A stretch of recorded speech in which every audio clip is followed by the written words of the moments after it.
talk a little bit about the man who planted this church in the first place. He was born in an obscure village, the son of a peasant woman. He grew up in another village where he worked in a carpenter's shop until he was 30. Then for 3 years he was a wandering preacher.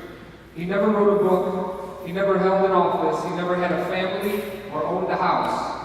He didn't go to college, he didn't visit a big city ever in his life. He never traveled more than 200 miles from the place where he was born.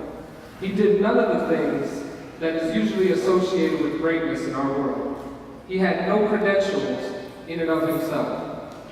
He was only 33 when the tide of public opinion turned against him. His friends ran away from him. He was turned over to his enemies and went through a mockery of a trial. He was executed by the state. And while he was dying, his executioners gambled for his clothing, which was the only property that he owned on earth at that time. When he was dead, he was laid in a borrowed grave through the pity of a friend. And 20 centuries have come and gone, and today he is the central figure of the entire human race and the leader of mankind's progress. All of the armies that ever marched, all the navies that ever sailed, all the parliaments that ever sat, all the kings that ever reigned, put together, have not affected the life of man on earth as much as this one solitary person.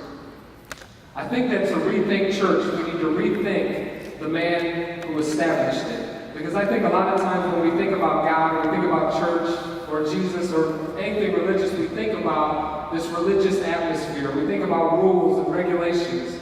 And we end up picturing this Jesus who never existed. We end up picturing Jesus one of two ways.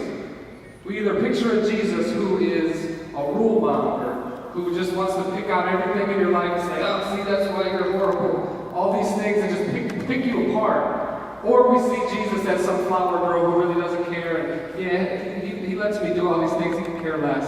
When Jesus, in fact, was neither one of those two. And he was anything but soft. A lot of times we have this picture, you see the paintings of Jesus, with like the lamb on his shoulders, and like a portrayal of Jesus that he was really a soft individual, when it's probably the opposite of what we see in the Bible, the Jesus who actually lived on the earth.